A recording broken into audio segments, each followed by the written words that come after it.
حضرت ایک معمولی سے سوال ہے، میں ایک ملازم پیشہ آدمی ہوں، تو ایک جب ہم لوگوں کا سالانہ جب مارچ میں ہوتا ہے تو انکم ٹیکس گورنمنٹ لے گی ہمارے آمدنی میں سے، سرکاری زکوٰۃ اس کو دینا پڑتا، پھر ایک جائز جو حلال کمائی کی جو ہمارے پاس ہوتا ہے اس میں اسلامی زکوٰۃ بھی دینا فرض ہے۔ تو ایک آدمی جو ایمانداری سے اپنا رزق حاصل کر رہا تو اس میں دو زکوٰۃ یہ کہاں واجب ہے؟ کیا دونوں ہم لوگ دیا جائے؟ جیسے انکم ٹیکس ہم لوگ ڈاکٹرس ہیں جو ہماری لا الہ الا اللہ، انکم ٹیکس زکوٰۃ کب ہے؟ نہیں، سرکاری زکوٰۃ تو کہتے ہمیں تو لینا ہی ہے، اور نہیں تو اسی پیسے سے جو بچتا ہے اسلامی زکوٰۃ۔ اول تو سرکاری مت کہیے، وہ گورنمنٹ کہیے، دونوں سرکار تو ایک ہی ہے، مدینے کی سرکار ہے،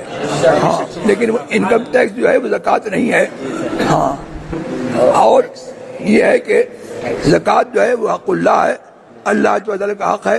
وہ آپ کے اوپر جو ہے مطلب کہ جو ہے واجب ہے، اور وہ کبھی معاف نہیں ہو سکتی۔ اگر جیسے آج کا جو زمانہ ہے کہ کوئی بھی چیز آپ اپنا ٹرانسفر کے لیے ہے یا نوکری کے لیے ہر جگہ رشوت کی مانگ ہو، اگر آپ نہیں دیتے ہیں تو آپ کا کام نہیں ہوتا ہے بغیر اس کے، چاہے وہ تو کیا یہ جائز ہے؟ شریعت کے حساب سے ہم لوگ دے سکتے ہیں، اگر نہیں دیتے ہیں تو ہم لوگ اپنا جائز حق اپنے اوپر سے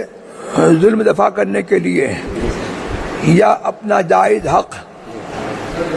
جو بغیر رشوت دیے جو ہے نہیں حاصل ہو سکتا، تو جائز غرض کے لیے، جائز کام کے لیے، جبکہ رشوت دیے بغیر چارہ نہ ہو، رشوت دینا جائز ہے اور لینے والا گناہگار ہوگا۔ اور اگر جو ہے حق ناجائز ہے، یا یہ کہ وہ بغیر رشوت دیے جو ہے حاصل ہو سکتا ہے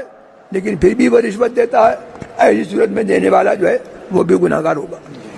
تو حضرت اگر ہم دے کے کوئی چیز حاصل کریں ہاں، تو کیا ہم لے بھی سکتے ہیں؟ ہاں، اگر ہم کسی چیز سے قرض وغیرہ لے کے اس چیز کو، مسند کو یا اس نوکری کو حاصل کر سکتے ہیں، کسی کا ادھار قرض لے کے، تو ہم لوگ کیا پھر عوام سے یا کسی سے لے کے اس کا قرض کیسے ادا کریں؟ جیسے آج کل 2 لاکھ روپیہ 3 لاکھ اب روپیہ تو رشوت کا فرق پوچھ رہے تھے، اب قرض کی بات پوچھ رہے ہو۔ وہ حاصل کرنے کے لائق پر نہیں ہے۔ یہ پوچھ رہے ہیں کہ رشوت ان کو لگا کہ حق ہے اور یہ اس کے لائق ہیں، اب لائق ہونے کے رشوت دے کے بنا اس کے کام نہیں چلتا، تو رشوت دے دی اور اس منصب پر اب اس پہ پہنچ گئے، اب اس کے لیے لے سکتے ہیں۔ اب وہاں بیٹھ گئے تو 2 لاکھ روپے جو دیے ہیں، کسی سے ادھار قرض لے کے تم کیسے لیں؟ یا قرض دے، ایسا تو نہیں ہوگا۔ نہیں، یہ کہ آپ نے کسی کو 2 لاکھ روپے دیے تھے اور اس نے جو ہے بطور رشوت آپ سے لیے، آپ کو دینا پڑے، اب یہ مال آپ کا ہے، اس کا نہیں ہے، اور وہ اس کو جو ہے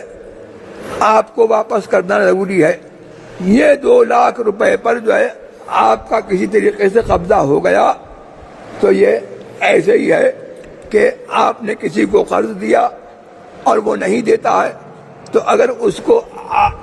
آپ کو اس کی کوئی چیز مل گئی جو اتنی قیمت کی ہے یا اتنے روپے مل گئے تو آپ رکھ سکتے ہیں، یہ صورت تو ہو سکتی ہے، لیکن رشوت لینا جائز نہیں ہے۔ ان کا پوچھنے کا مقصد حضرت یہ تھا کہ کسی کو رشوت دے کے انہوں نے نوکری حاصل کی، مثال کے طور پہ قرض مجھ سے لے لیا 2 لاکھ روپے اور نوکری کے لیے انہوں نے وہ دے دیے رشوتاً، اب جب یہ اس مسند پہ پہنچ گئے تو دوسروں سے ایسے ہی پیسہ وصول کر کے میرا قرض دے سکتے ہیں؟ نہ،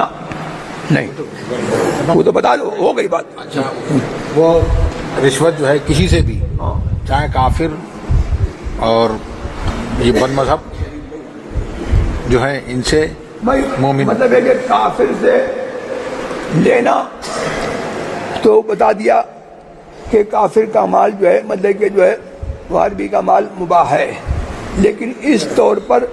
لے گا تو نام مسلمان کا اور اسلام کا نام خراب ہوگا، اور ایسا کام جس میں کہ آدمی کی عزت نفس جو ہے وہ مجروح ہو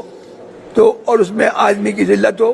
یہ کام جائز نہیں ہے، لہذا مطلب ہے کہ جو ہے اس طور پر اس سے لینا بھی جائز نہیں ہے۔